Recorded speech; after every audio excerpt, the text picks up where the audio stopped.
دنيا تناف جيرما في كربني كراساكي girdoo mulqee duniyarraa dabre warra jecha gaafii guddoo ani eenyu kana deebii argate. Maaliif jennaan ani eenyu jechuun hedduun namaa ani eenyu kana wayita jennu ani eenyu annama moo bineensa moo jinni moo malaa'ikaadha gaafiin sanii miti. Addunyaan tun beektota hedduu qabdi.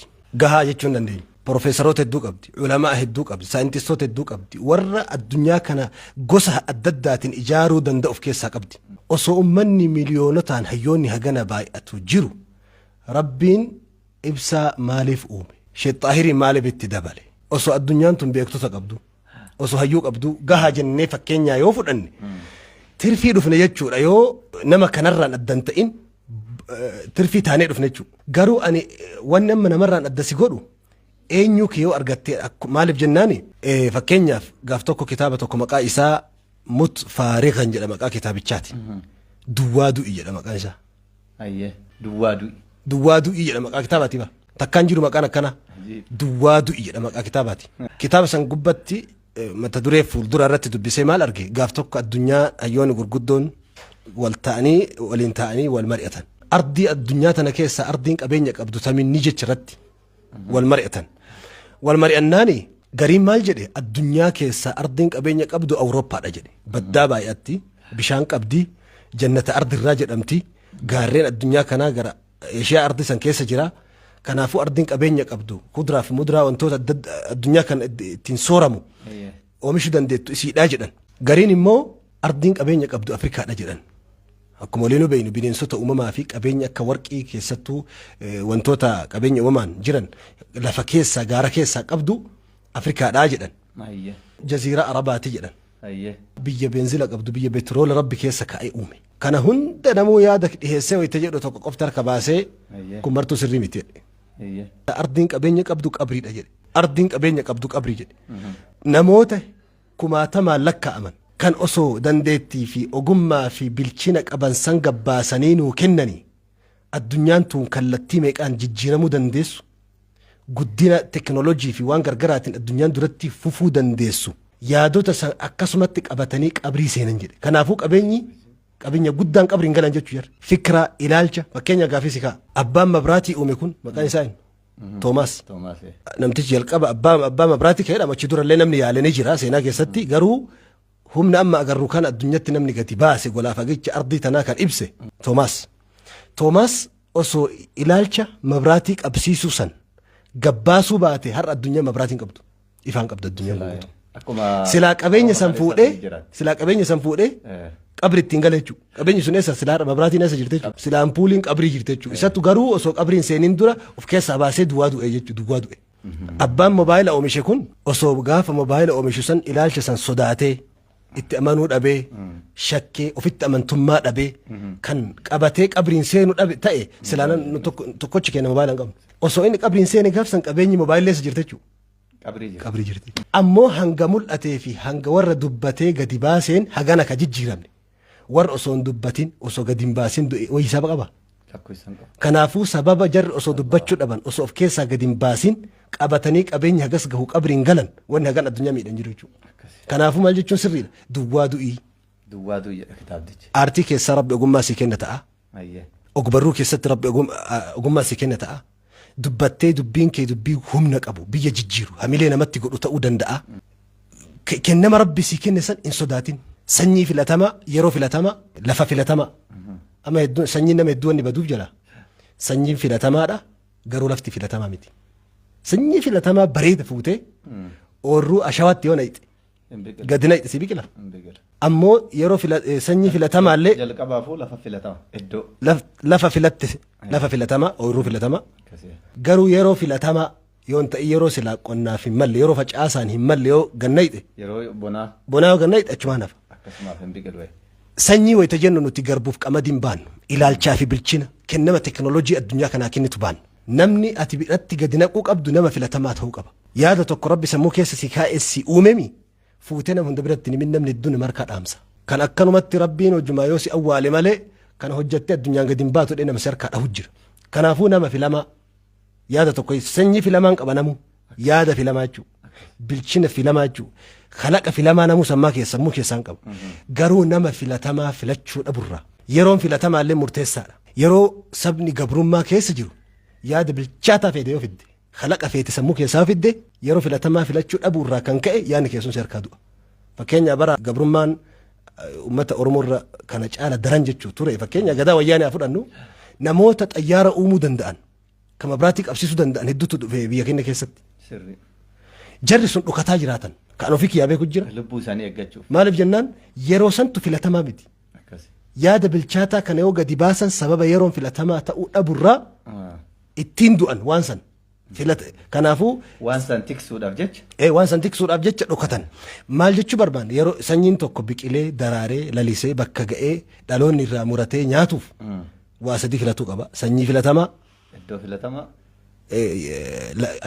maali yeroo filatamaa sadan kun yoo wal sime namni kalaqa addaa addunyaa tanaa baasa hagam takka akka albertiin gaafa nazariyyaa isaa san fidu hagam takka akka foo dhaabbatan gaafa Abbaas bin Firnaas xayyaara in oomishaa jedhee sammuu keessa kaa'e hagam takka gafoo fuuldura dhaabbatanii beeyna jechi dubbiin nuti irraa kaane daawwattoota keenya man ani eenyu hedduun namaa osoo ofiin argatin addunyaa irraa gale qabla an taqra'a al-aakhariin wa qabla an yaqra'aka al-aakharuun iqra' nafsaka awwalanii osoo namni nama biroon qaraane osoo nama biroon dubbifne osoo namni sin qaraane dhufee namni biroo sin dubbifne اقرأ نفسك درا كتاب سكيسا كاي اوف دبسي اني لكوفس اوف دندئمو لكوفس دبلما تاوف دفي الدنيا كنرت لكوفس اوف دندئ دفي ملئني لكوفس تي دبلمو في دفني نمر مال ادقو دي ربنا اومي كنمني ربين انا كيسا كاي الدنيا تنقى النباسي مالي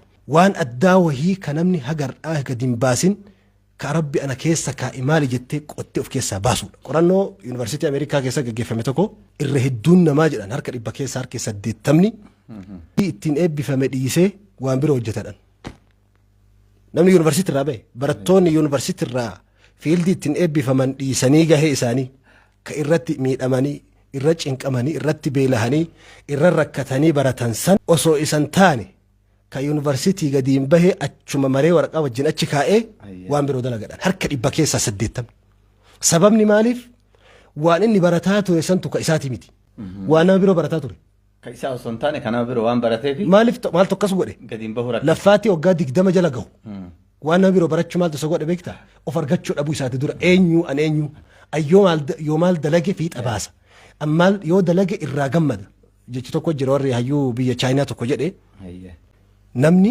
waan jaalatu hojjetaa oole gaafsan hojii malee ooleedhan waan jaalatu namni waan jaalatu hojjetaa oole jechuu qaba malee jechuun namni gaafa waan jaalatu hojjetaa oole gaafsan hojii malee ooleedhan jechi kun haasofne nu haasaa jirru makiinaa oofu warra konkolaataa oofu garaan kee quufee konkolaataa kanatu ittiin hin fudhadhu dirqama maatii dirqama jireenyaaf konkolaataa oofu malee inni konkolaataa uumuuf hin uumamne waan biroo rabbi isa akka nama ooyiruu qotu takka osoo ittiin gammadin nama ooyiruu qotu jira akkasii ogummaa isaati miti amma qorannoo kolfisiisaa tokko dubbisee ture isin dura qorannoo wayiiti waan kolfaati tarii dhugaa ta'uu malalle Jaapaanitti torbee keessaa namni baay'inaan guyyaa kam du'aa jennaan wiixata baay'inaan kan namni baay'inaan du'u jedhan torbee keessaa guyyaan baay'inaan duutirra ooltu maaliif jennaani hojii atiitiif dirqama jireenyaatiif itti seene malee jaalala waan irraa hin qabneef wiixanni gahu hunda qoma dhiphata sababa san wiixata du'adha namni baay'inaan biiroo maaliif jennaan wiixata guyyaa firiishiin rakkata jechuudha wiixata guyyaa wanto jedhaniin wiixanni guyyaa gurraacha jedhaniin jimaata guyyaa adii jedhaniin maaliif jennaan guyyaa hojiirraa hiikkatu guyyaa jimaataatiin firiideedha guyyaan inni wanto irraa hiikkatu hojiirraa hiikkatee bashannanu maaliif hojii san jibbe namni hojii san tuqa isaati miti wanti namni hojii jaalatu namni hin jibbu hojii isa keessa jirtu ta uumamaan isa keessa jirtu namni hin jibbu kanaaf hedduun namaa osoma namni nama tokkocha nama kumaatamarra ta'ee osoo jiraatu ka duniyaarraa galee jira rasuuli rabbii sallallahu alayhi wasallam Abaa Bakri maal hojjetuuf uumamee waan beekuuf Abaa Bakriin bakka isaan malu kaa'e Khaalidiin fuudhee adaan hin jenneen rasuuli rabbi azaan hin kenneef maal kenneef hoggansa waraana beekamu san hoggansa waraanaa kenneef ogummaa isaa waan beekaniif ogummaa waraanaa isaa kenna takkaa Bilaalii waraana hogganu dhageetteet seenaa keessatti Bilaal ibnu Rabah Bilaaliif azaana kenna Mucaadh ibnu Jabal osoo Abaabakrii fi Umarii fi Aliyyi ibn Abi Xaalib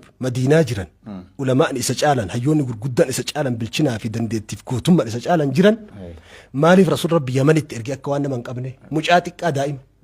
Ogummaa isaattu. Egaa Mu'aadh ibn Jabal isatu bakka sanii mala rasuulli rabbi alayhi salaatu wassalaam hunda sahaabaa isaanii ka ogummaarra kaa'e. Ogummaa isaan malu ka waan namni sun dalaguu danda'u wajji wal madaalu fuudhee bakka isaan kaa'e rasuulli rabbi.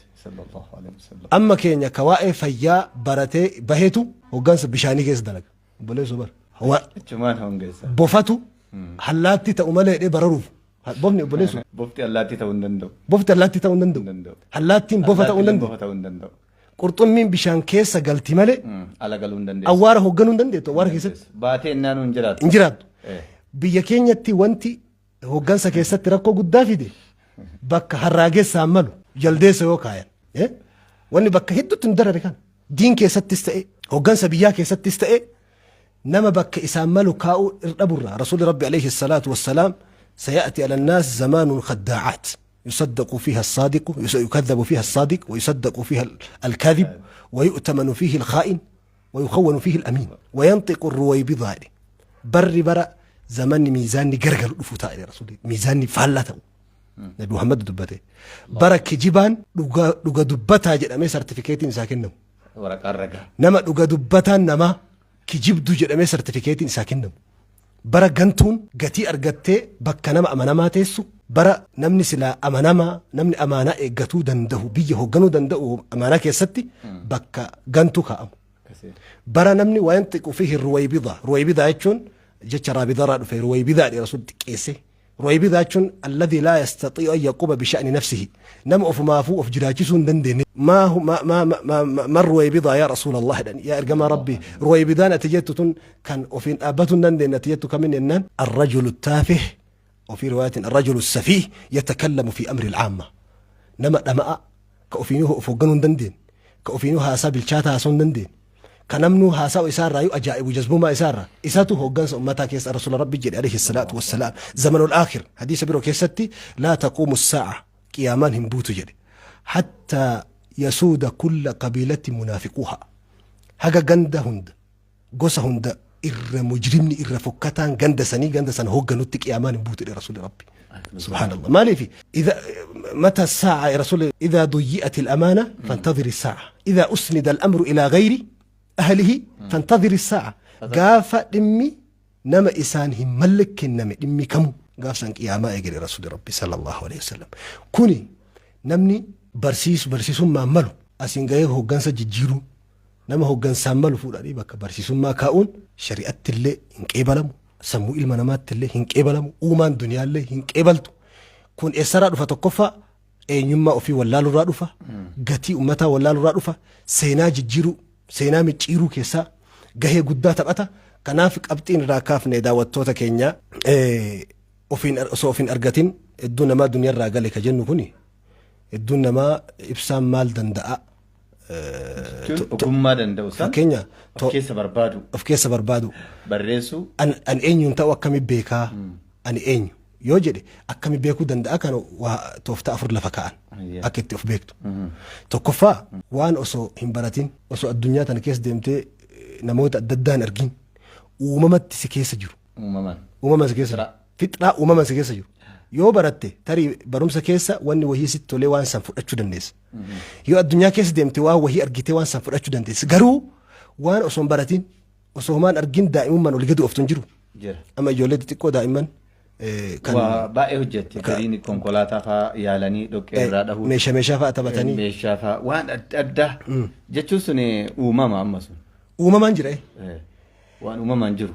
Amma fakkeenya ijoolleen shamaraa meeshaa wayita taphattu daa'ima duwida baatti daa'ima irraa jalqaba haadharraa agarte bara ijoolleen daa'imni immoo dhoqqee kanarraa qotiyyoo sangaa hojjatee lafa kana qota yookaan makiinaa fa'aa oofa ijoollummaa Ibn al-Jawzi rahmatullahi alayhi maal jedhe الهمة مولودة مع الآدمية بالشني كنمني هو دندتين وما كن المنما والجن وما ميجا به ملك ويا كيس أنا بتنك إيش بالشاتان في كيس سباسة الدنيا أبتمرت قدي باسة الدنيا تنانجير كون أصو في كيس قتين باسين الدنيا رجالة تكفى وان أصو براتين أصو ديمين أصو وان أرجين uumamaan keessi kee argisantu waan keetii. Lammaffaa waan yeroo dalaydu itti gammaddutu waan keetidha. Waan yeroo dalaydu itti gammaddu wanni sun keetii jedhan. Kun dhugama waan jiru. Waan dalaydutti yoo kan gammanne ta'e dirqama jireenyaatiif itti seentee oofaa jirta malee wanni sun keetii miti. Waan wayita dalaydu gammachurraa of quban qabne. Maaliif jennaan namni waan jaalatu yoo dalage bareecha. Namni haga isaa galte namaa galcha jedhaniimi. Namni bara isaa galte namaa galcha. Namni haga wanni tokko itti tole haga san bareecha. Haga wanni sun itti isa gammachiiseen bareecha. Kanaaf namni waan jaalatu hojjetaa oole gaafsan hojii malee oolee jedhan. Maaliif wanni tokko san cinqine bashannanaa oole taphataa oole jechuudha. Waan jaalatu hojjetaa oole mi. Kanaafuu namni waan jaalatu hojjetaa oole guyyaa san hojii malee oolee jedhan. Dubbii guddaa beeki. Kanaaf waan jaalattu yoo kan waan dalaydu san kan jaalattu ta'e wanni sun waan keetii jedhan hayyoonni. Kanaaf waan garii immoo ka abbaan ofirraa hin beekne jira kan namni sitti himee wanni akkanaa hedduu sirraa tola waan kana osoo irratti cimtee. Kan namni abbaan of keessatti hin argin. Kan namni namarraa dubbisu. Kan namni namarraa qara'u jira. Kan namni namarraa dubbise kennamni kee kan ogummaan kee kan bakka kanas si mal bakka kanas si madaal bifa kanaan deemu osoo akkana. Iccitii san si baasu. Iccitii san nama baasuu danda'utu jira. Kanaaf daawwattoota kabajamtoota keenya of haa argannu. Keessi keenya haa dubbifnu ani eenyunni addunyaa kanatti tirfii dhufe moo tirfii fiduu dhufe illam tazid ala dunyaa shay'a fa anta zaa'idun alayha addunyaa tanaa yoo bu'aan buusin atu ba'aa taata'edhan kanaafuu bu'i jedhan duniyarraa bu'i jedhan. Ammallee wanti warri lixaa irra walii galee tokko jira. Warri lixaa kun keessatti hadha warri qorannaa garaagaraatiin ji'ooloojistoota jira. Qorannaa dacheetii warra biig baangi tiyooriitu jira. Warra ammootu imbiiriyooloojii qoratu jira waa'ee ulfaa. Warra ammootu waa'ee galaanaa qoratu jira. Warra waa'ee duumessaa qoratu jira. Waa'ee immoo astiroonoomii qoratu jira. Hundi isaaniitu kunneen keessaa saayintistoonni hadha addunyaa kana keessaa naasaa keessa jirani wanti isaan irra walii galan tokkotu jiraadhaan. Sun maaliin jennaan siri'echii waan jedhamutti amanuu jedhan. Siri'echii jechuun siri'echii keessaa tokko yoo hin fudhanne tokko waan san yoo hin amanne wanti sun akka milkoofnetti amanan. Waan itti hojjetan san siri'echiidhaan mirkaneeffatan taanan yoo ka irraa du'anillee dhaloota isaan booda dhufu santu bakka san irraa kaasee waan san itti fufsiisaadhaan. Suni maali siri'echii jechuun tokkoffaan sammuudhaa jedhan. Lama arraba jedhan. Sadi qalbiidhaa jedhan. Har'a elektirooniksiin hundi maal qaba? Central Process Unit qaba. CPU elektirooniksii keessa jira. Ilmi namaallee maali jedhan? Wanni nama isa godhee waan saniin deebi'ee of barbaadee ittiin of argatu suni maal jedhan irra walii galanii? Heart qalbiidhaa jedhan irratti walii galan. Central Process Unit ilma namaa immoo hartii jedhan irratti walii galan. Kanaafuu warri lixaa sun of argachuu kan danda'anii maal inni? Waa sadiin kanaan of argatanii jedhan. Wanti kun sadiin waan saniitti amane taanan wanti sun osoo milkoofne nafu keeti jedhanii itti amanan.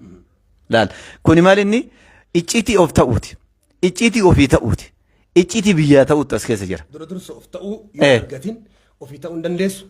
Yoo of hin ta'in mataa ta'uu hin dandeessu. Ofiifuu ta'uu hin dandeessu. Of taatee gaafa of taatee ofii taatee namaa taata jechuudha. Kanaaf har'a warroonni addunyaa keessatti seenaa gurguddaa addunyaadhaaf burqisiisanii waan seenaa ta'e addunyaa irratti hambisanii deeman kunniin maali jedhan asirraa fudhatanii yookaan asirraa qiyaasa godhaniiti warra waan sadiin kanaan of argate jedhan. Amma ayatootuma quraanaa kanneen yoo xiinxallina quraanni kun dhaamsa ajaa'ibaa keeyyannummaan tokko dhaamsa gurguddaa hedduu of keessaa qaba. Kan namnummaan hedduu hubatee itti qaqqabuu hin dandeenye. Amma rabbi quraana keessatti yeroo namni xiinxallu ofii anfusikum afalaa tubsiruuna jedha. Jechuun akka namni lubbuma ofii kanaayyuu laalee ofuma isaatu laalee eenyummaa isaa bare jedhuuf akka of qo'atuuf. Bara sitti maal jedha ulamaa'ani? وفي الأرض آية للسائلين وفي أنفسكم جدي. أيه. وفي الأرض آية أرضي تنكيسة دتي وجمع في دندتي كنت أكيكتو. هدو أرضي تنجبا كنت ربي. أيه. إتأنسي وفي أنفسكم أفلا تبصرون. أرضي في دتشي تنافي آمن ما والبير في دي ربي. جرتو. ولا جبا جرات اللي تكفى جرى اللي شو الجبا جران تكوين. ولا الراد فنس. تكفى ولا الراد. ولا الراد بكلنس. ولا الراد جراتن اللي قاسي ولا الدبي يعني اللي. عجيب. الدم فقاتا. الدم فقاتا. وفي الأرض. في لبوك أبي في من دتشن الدم فقاتا. يصير رادو في يصير جراتا. يصير دبي. منها خلقناكم. ومنها. يصير سنجرات شفني. يصير سنجرات شفني. يصير اسمر سنجرات شفني. يصير اللي سندبي من بودر اللي. ومنها نخرجكم تارة أخرى.